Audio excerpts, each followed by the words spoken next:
Pierre Blériot-Niamec, certains pensent également que la vie des parents est importante et même fondamentale dans la mesure où ces parents, habituellement, juste d'une certaine expérience et peuvent donc vous dire ce qui est mieux.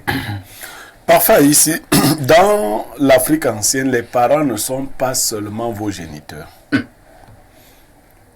Revenons un peu à vos géniteurs, à nos géniteurs. Il faut être honnête pour dire que tous les parents ne sont pas des sages. Il y a des vieux cons. Voilà. Donc, vous-même, l'enfant, vous pouvez savoir que mon père et ma mère sont ainsi. Mais les parents, dans le sens large, doivent toujours intervenir. Ah bon? Oui, le mot est fort, hein? Toujours. Je ne dis pas quelquefois, toujours intervenir. Et pourquoi?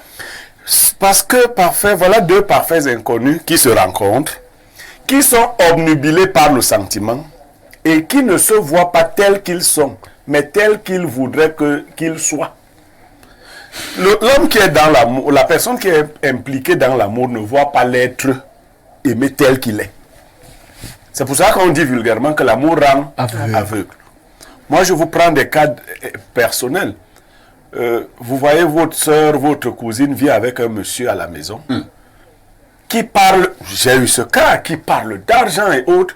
Ma petite intuition m'amène vite à comprendre que nous avons affaire ici à un grand féman.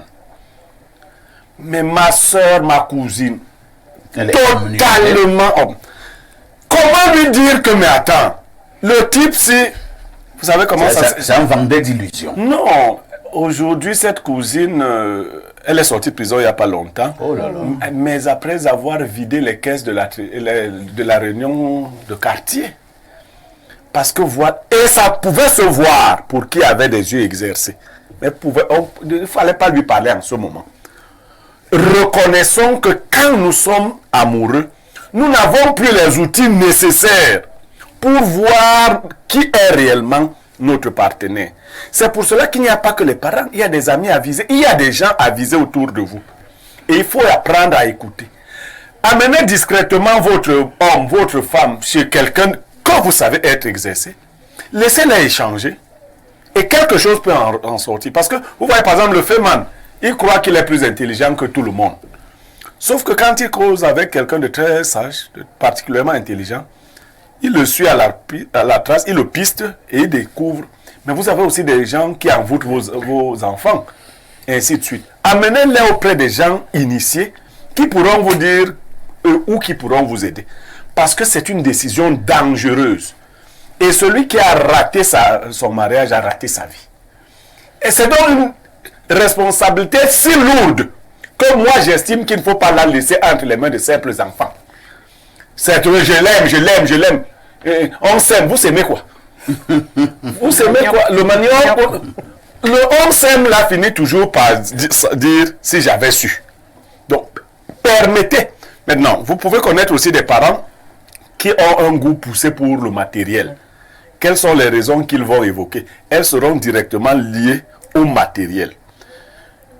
Une maman a dit à son fils, rentrant dans le cadre matériel, elle avait vu la fille, et elle a dit à son fils, tu ne peux pas épouser ta femme, cette fille. Devant la fille, son fils lui dit pourquoi?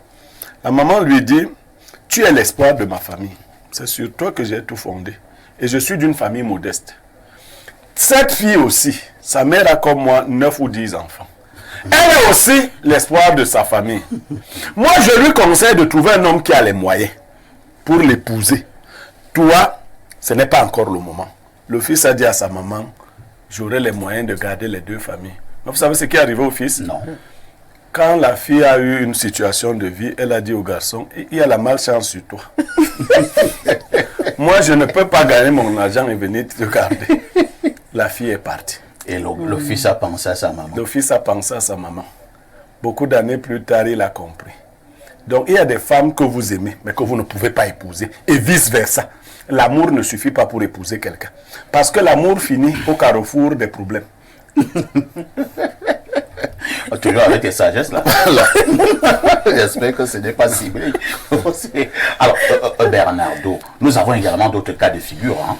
Les parents s'impliquent tellement au point où c'est ta mère qui va choisir une fille pour son fils. Oh, la mère ne connaît pas les goûts de son fils, entre guillemets. Même si Biro dit que la marée, ce n'est pas seulement l'amour. Mais il faut quand même d'abord un peu aimer, non? Et toi, peut-être que tu les aimes arrondies, brunes, mais on t'amène une affaire qui est une baguette. Très noire. Bon, parce qu'on dit que c'est la maman qui a l'expérience et elle voit plus loin que toi. Tu veux accepter ça comme ça? Vos comparaisons sont un peu trop faciles. C'est un peu trop facile. Mais je vais commencer par une petite anecdote pour finir. Je serai un peu long, mais dans le temps quand même. Une fois, j'avais dit sur le plateau qu'en matière de relations, moi j'ai de la chance. Parce que j'ai 2 personnes dans mon entourage très avisées sur les questions. La première, c'est mon frère aîné, Basson Joseph, et la seconde, c'est monsieur Nyemek.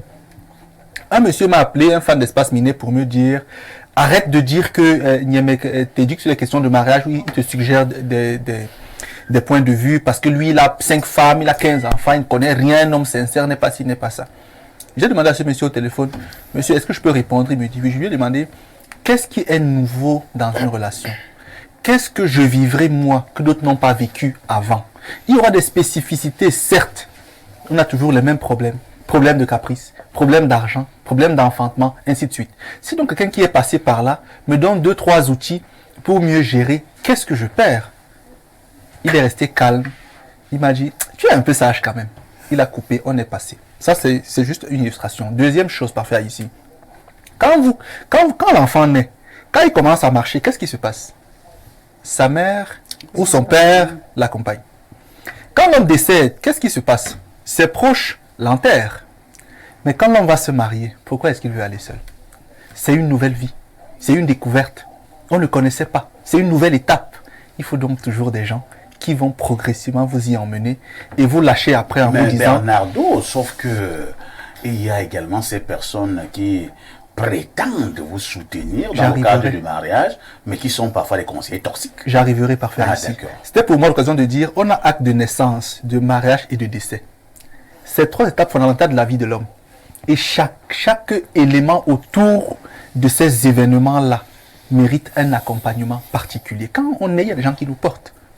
Quand on se marie, il y en a également qui doivent nous porter. Et quand on meurt, il y en a qui nous portent dans la terre. Il faut voir les choses comme ça.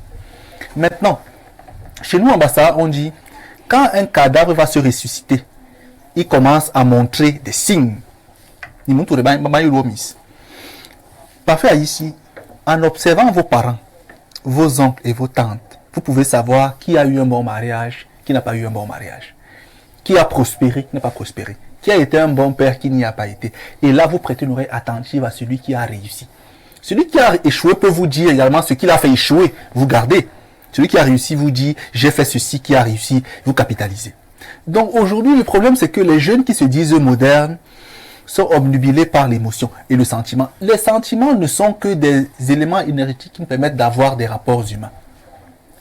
Mais dans le fond, le sentiment n'est pas très important quand on veut se marier. Il en faut juste un tout petit peu. On l'a tous dit ici. Il faut être compatible sur le plan mental, sur le plan émotionnel, la gestion des émotions, sur le plan financier, sur le plan sexuel. Il faut vérifier beaucoup d'autres éléments. Et là, les parents, parfait ici, un pasteur par exemple, si sa fille veut se marier, un bon pasteur, il y en a qui sont mauvais pasteurs. Je rends hommage à un frère à moi, il s'appelle Souk Dalé. Il n'est pas encore pasteur, mais il le sera, je l'espère. C'est un homme bien. Et si sa fille veut se marier ou son fils, il rentre dans sa chambre en tant que pasteur, il ferme les yeux, il demande entre guillemets la voix de Dieu. Et là, l'intuition lui vient, il pourra dire, mon fils, là où tu vas, c'est pas bien. Chez nous, il y a le Ngambi, qui est une sorte de contact avec les esprits pour dire ce qui va marcher ou pas marcher. Ces éléments permettent de savoir si ça peut donner ou pas parfait ici. Le mariage est tellement délicat, tellement problématique, tellement compliqué pour être confié aux seuls enfants. Je sors en disant ceci. Le mariage est tellement dangereux, il est comme un serpent. Si tu arrêtes par le milieu, il peut te mordre. Par la tête, tu peux le dompter. Et par la queue, tu es en danger. Très bien. Comme on dit dans chez nous, quand la vipère est en brousse, vous connaissez le proverbe, c'est pour les enfants. Quand elle arrive au village, ça devient pour les vieux. Donc il faut parler mariage. Quand il faut doter, très bien. Le sombo, bon, le fiancé ne parle pas. Les parents, les oncles parlent. Mais attention aux parents toxiques, aux mauvais parents, aux parents sorciers, aux parents qui vous envoient dans le commerce. Parce que ceux-là ne sont pas de bons parents.